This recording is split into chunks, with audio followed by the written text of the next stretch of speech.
Hello friends, welcome back to Anvesha Raj channel. आज हम लोग पढ़ेंगे साहित्य शास्त्र के अंतर्गत काव्य गुण। ठीक है, इकाई 3 का ये यूजीसी नेट के पाठ्यक्रम में ये टॉपिक है काव्य गुण। ठीक है, तो हम लोग आज काव्य गुण के बारे में पूरे विस्तार से पढ़ेंगे। ठीक है, चलिए पढ़ना स्टार्ट करते हैं। काव्य गुण।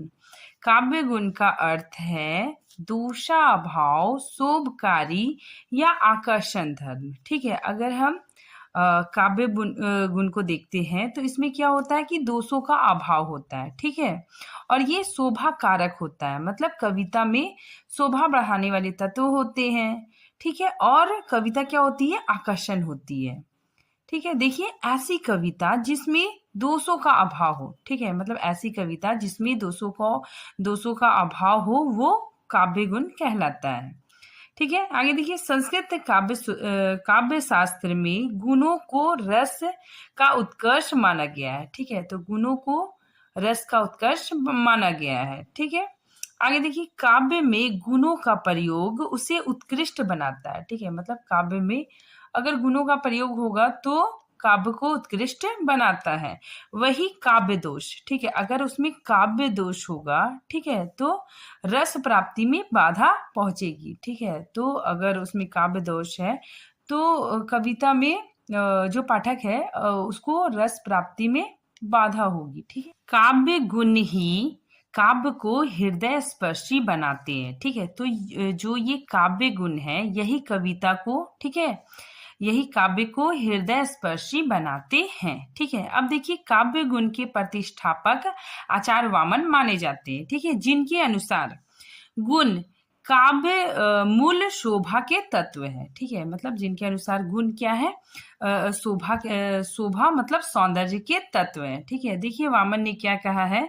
काव्य शोभायाम कर्तारो धर्म गुना। ठीक है, अर्थात काव्य में शोभा को संपादित करने वाले तत्व क्या कहलाते? काव्य गुण कहलाते हैं। अब देखिए आचार्य भरत मुनि ने क्या कहा है? भरत मुनि जो दोषों के विपरीत हो वे काव्य गुण कहलाते हैं। ठीक है, तो ये कौन कहते हैं? भरत मुनि। ठीक है, भरत मुनि क्या कहते हैं? जो दोषों के विपरीत हो वही क्या कहलाते हैं? काव्य गुण कहलाते हैं। ठीक है, आगे देखिए आचार्य भरत मुनि का मत है कि दोषों का विपर्य ही गुण है। विपर्य मतलब विपरीत। ठीक है, दोषों के विपरीत ही क्या है? गुण है। ठीक है, भरत मुनि ने अपने नाट्य शास्त्र, इनकी जो रचना थी नाट्य शास्त्र में 10 काव्य गुणों का उल्लेख किया है। ठीक है, अब हम लोग देखते हैं गुणों की संख्या। ठीक है, गुणों की संख्या को लेकर विद्वानों के बीच मतभेद है। ठीक है, तो हर आचार्य ने, विद्वानों ने अलग अलग गुण बतलाए हैं। ठीक है, सबसे पहले देखिए भरत मुनि जी ने गुणों की संख्या 10 बताई है। ठीक है, भरत मुनि और दंडी इन दोनों ने गुणों की संख्या 10 बताई है। ठीक है, फिर आगे देखिए भामा 3 बताए हैं, वामन 20 बताए हैं। फिर देखिए आनंद वर्धन, ठीक है, इन्होंने जो काव्य के गुण बताए ये सर्वमान है। ठीक है, तो इन्होंने 3 गुण बताए, माधुर, ओज और प्रसाद। ठीक है, आगे देखिए भोजराज ने 24 बताए। ठीक है, मम्मट ने 3 बताए। ठीक है, वेद व्यास ने 19 बताया। फिर विश्वनाथ जी ने 3 बताए। ठीक है, फिर देखिए जगन्नाथ जी ने 3 बताए, कुंतक ने 2 बताए। ठीक है, कौन कौन? औचित और सौभाग्य। अग्नि पुराणकार ने गुणों की संख्या 18 बताए। ठीक है, देव ने गुणों की संख्या 12। ठीक है, फिर रामचंद्र शुक्ल जी ने गुणों को रसाश्रित माना। ठीक है, देखिए नेक्स्ट श्याम सुंदर दास जी ने गुणों को शैली के अंतर्गत माना। ठीक है, देखिए भरत मुनि ने जो 10 काव्य गुण बताए वो कौन कौन है? देखिए ये काफी इंपॉर्टेंट है, आप लोग देख लीजिए। भरत मुनि ने 10 काव्य गुण बताए, कौन कौन? देखिए श्लेष मतलब क्या होता है? जिसके 2 अर्थ निकलते हैं। ठीक है, फिर प्रसाद मतलब जिसमें शांति का भाव होता है। समन्ता मतलब समानता का भाव। ठीक है, माधुर्य मतलब मधुरता। ठीक है, ओज मतलब क्या हो गया? शौर्य या पराक्रम का भाव। ठीक है, सकुमार मतलब कोमलता। ठीक है, समाधि मतलब रस की आनंद में डूब जाना।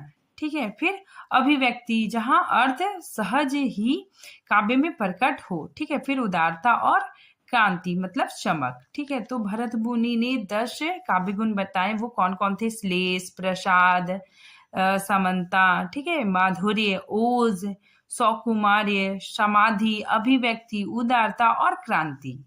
ठीक है, अब नेक्स्ट देखिए आचार्य दंडी। ठीक है, तो आचार्य दंडी ने भी 10 काव्य गुण बताए, किंतु ठीक है, तो ये भी भरत मुनि के जैसा 10 काव्य गुण बताए, किंतु उन गुणों का क्रम, ठीक है, भरत मुनि से कुछ भिन्न था। ठीक है, मतलब ये जो ये दंडी ने जो बताए 10 गुण, उसमें क्या था कि कर्मों में भिन्नता थी। ठीक है, कर्म में क्या था? भिन्नता था। ठीक है, लेकिन गुण वही थे। ठीक है, मतलब जो कर्म था वो अलग था, बाकी सारा कुछ वही था।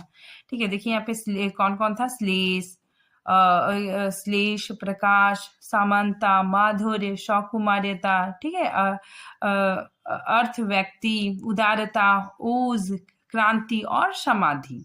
ठीक है, नेक्स्ट देखिए वामन। वामन ने कितने बताए? 20 बताए। ठीक है, और इन्होंने मतलब इसको 2 भागों में कैटेगराइज किया। ठीक है, शब्दगत के अंदर इन्होंने 10 रखा और अर्थगत के अंदर इन्होंने 10 रखा। ठीक है, तो वामन ने कितने काव्य गुण बताए? 20। अब देखिए आनंद वर्धन। ठीक है, आनंद वर्धन कौन थे? ध्वनिवादी आचार्य थे। ठीक है, इन्होंने जो काव्य के गुण बताए वो सर्वमान थे। ठीक है, तो इसीलिए यहाँ पे है कि आनंद वर्धन सर्वमान मत के अनुसार काव्य गुण केवल 3 माने। ठीक है, इन्होंने कितने माने? 3 माने। ठीक है, कौन कौन? ओज गुण, प्रसाद गुण और माधुर्य गुण। ठीक है, जो काफी मतलब ये इन्होंने जो 3 माना वो सर्वमान था। ठीक है, आगे देखिए मम्मट आदि जितने भी अन्य ध्वनिवादी आचार्य थे उन सभी ने आनंद वर्धन के इस मत की संख्या 3 ही मानी जानी चाहिए। ठीक है, और इसका समर्थन किया, और यही कारण है कि आनंद वर्धन का यह मत सर्वमान मत स्वीकार किया गया। ठीक है, तो इन्होंने जो 3 बताया उसका मम्मट और जितने भी अन्य ध्वनिवाद्य आचार्य थे उन सभी ने आनंद वर्धन का समर्थन किया।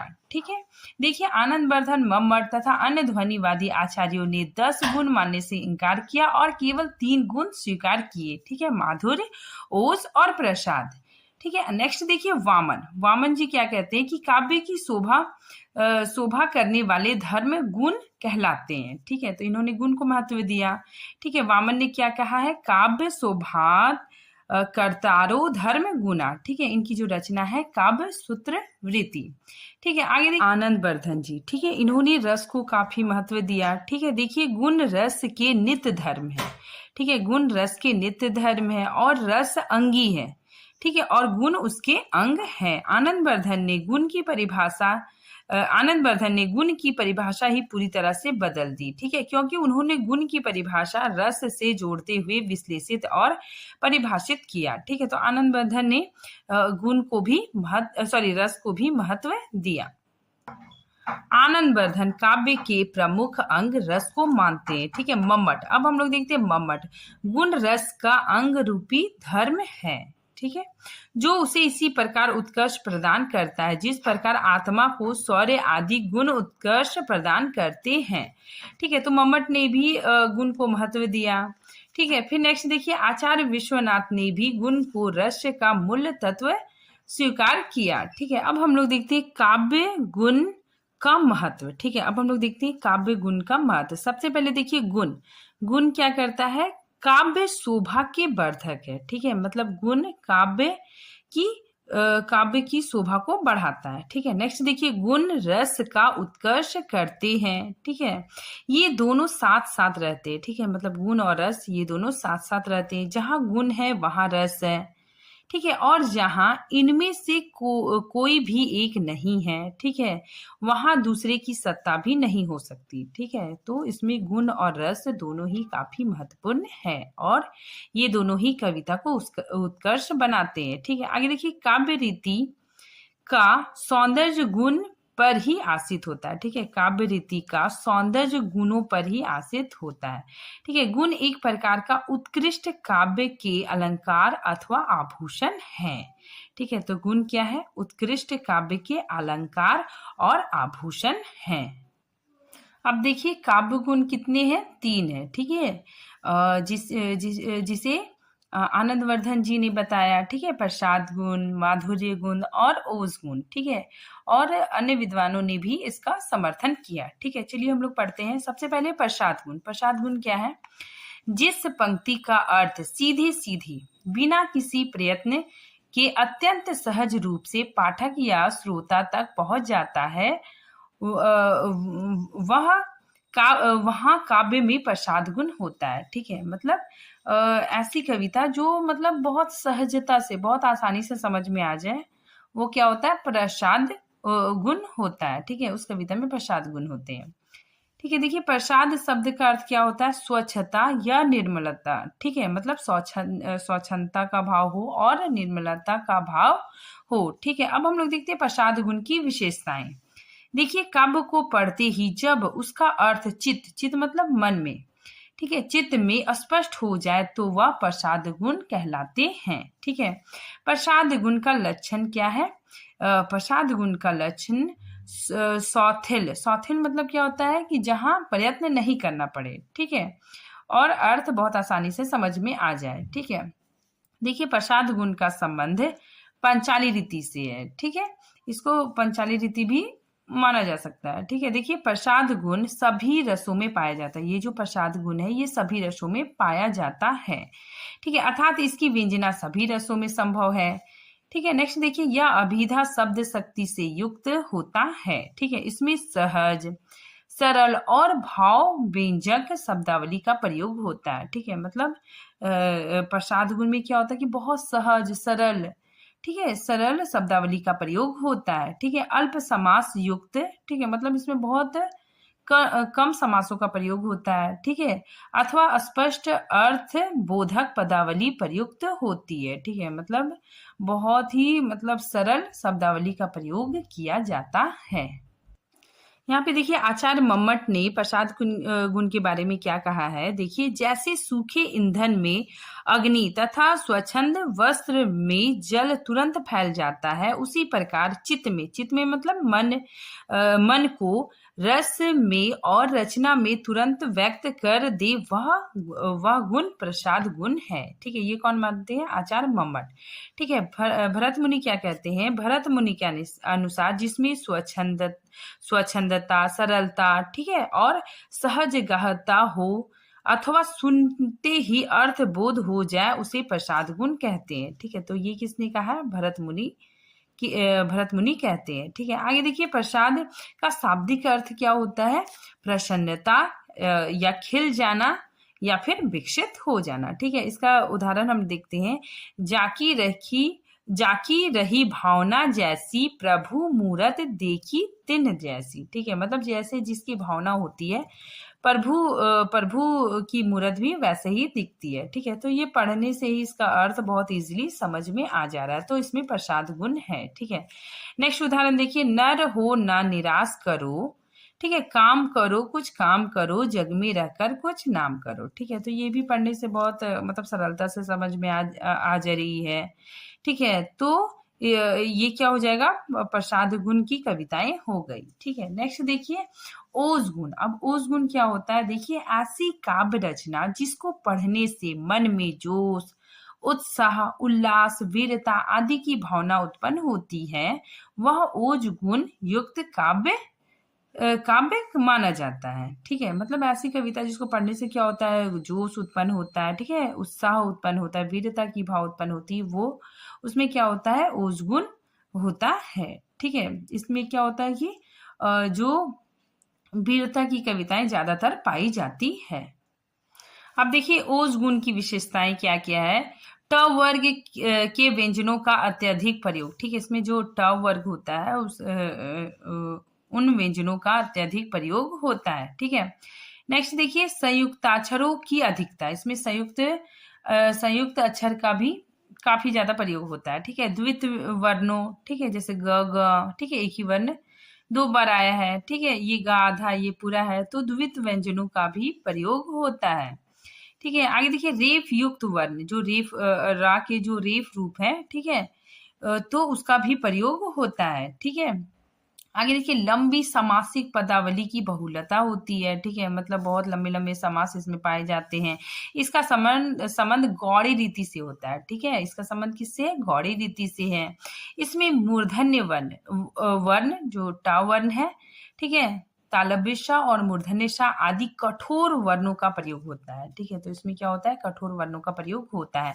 वीर, रौद्र, भयानक और विभत्स रस ओज गुण में ही पाए जाते हैं, ठीक है। उदाहरण देखिए, हिमाद्री, तुंग, श्रृंग से प्रबुद्ध शुद्ध भारती, स्वयं प्रभा समुज्ज्वला स्वतंत्रता पुकारती है, ठीक है। तो इसमें क्या हो रहा है? देखिए, इसके वर्णों को ही देखने से लग रहा है कि काफी मतलब कठोर वर्ण है, ठीक है। इसमें क्या है कि संयुक्त अक्षरों का भी प्रयोग हुआ है। तो ये क्या है? ओज गुण की कविताएं हैं। अब हम लोग देखते हैं माधुर्य गुण, ठीक है। माधुर्य गुण इसके नाम से ही पता चल रहा है कि इसमें क्या होगा? काफी ज्यादा मिठास होगा, ठीक है, मधुरता होगी, ठीक है। देखिए, माधुर्य शब्द का अर्थ मिठास या मधुरता है, ठीक है। माधुर्य काव्य का वह गुण है जो चित्त को मतलब मन को कोमल मधुर भावनाओं से भरकर आनंदित कर दे, उसमें माधुर्य गुण पाए जाते हैं, ठीक है। देखिए, माधुर्य गुण के रस कौन कौन से रस होते हैं? श्रृंगार, करुण और शांत रस होते हैं, ठीक है। देखिए, ओज गुण के विपरीत मतलब ओज गुण के विपरीत क्या है? माधुर्य गुण है, ठीक है। अब देखिए, भरत मुनि के अनुसार माधुर्य का अर्थ क्या होता है? श्रुति मधुरता, ठीक है। नेक्स्ट देखिए, दंडी के अनुसार माधुर्य गुण का अर्थ रसमयता है, ठीक है। वामन के अनुसार उक्ति वैचित्र, मम्मट के अनुसार आह्लादता और श्रृंगार रस से द्रवित करने की विशेषता इसमें होती है। ये कौन मानते हैं? आचार्य मम्मट, ठीक है। अब हम लोग देखते हैं माधुर्य गुण की विशेषताएं क्या क्या है, ठीक है। देखिए, माधुर्य गुण का संबंध वैधर्वी रीति से है, ठीक है। इसका अन्य नाम ललित रीति भी कहा जाता है, ठीक है। तो माधुर्य गुण का संबंध किससे है? वैधर्वी रीति से है, ठीक है। इसमें देखिए, कर्ण कटु वर्णों का प्रयोग नहीं होता है, ठीक है। कर्ण कटु मतलब जो कानों को चुभने वाली हो, ठीक है। तो इसमें कर्ण कटु वर्णों का प्रयोग नहीं होता है, ठीक है। जैसे यहाँ पे देखिए, ट ठ ड ढ इन वर्णों का प्रयोग नहीं होता है। कोमल कांत, ठीक है, एकदम कोमल कांत कोमल वर्णों का प्रयोग होता है, ठीक है। जैसे देखिए, श, य, र, ल, क, ठीक है। तो इसमें क्या होता है? कोमल वर्णों का प्रयोग होता है। समास अगर हो, इसमें अगर समास होता है तो बहुत छोटे छोटे समास होते हैं, ठीक है, अन्यथा नहीं होते हैं। हर्ष ना तथा र का प्रयोग होता है, ठीक है, मतलब ये जो ना है और र का प्रयोग होता है। संयुक्त वर्णों का प्रयोग नहीं होता है, ठीक है। देखिए, संयुक्ताक्षर का अभाव होता है, ठीक है, संयुक्ताक्षर का अभाव होता है, ठीक है। यदि संयुक्ताक्षर हो तो पंचमाक्षर और अनुस्वार के साथ, जैसे अंग, नंद, चुभन, ठीक है। तो इसमें क्या होता है कि अनुस्वार का प्रयोग होता है, ठीक है। नेक्स्ट देखिए, ट वर्ग को छोड़कर पंचम वर्ण, अनुस्वार आदि का प्रयोग होता है, ठीक है। फिर नेक्स्ट है श्रुति, माधुर्य और संगीत उत्पन्न करने वाले कांत पदावली का प्रयोग होता है, ठीक है। तो इसमें क्या होता है कि जिसमें माधुर्य हो, ठीक है, संगीत उत्पन्न करने वाली जो कांत पदावली, ठीक है, जो सुनने में बहुत प्रिय लगी, ठीक है, तो ऐसी पदावली का प्रयोग होता है, ठीक है। उदाहरण देखिए, कनकन किनिकिन निपुण धुनि सुनी, कहत लखन सन राम हृदय गुनी, ठीक है। तो ये किसने लिखा है? तुलसीदास ने लिखा है। तो इसमें क्या है? माधुर्य गुण है, ठीक है। तो आज ये टॉपिक यहीं पे खत्म होता है। नेक्स्ट टॉपिक हम अगले वीडियो में बनाएंगे। तब तक के लिए थैंक यू।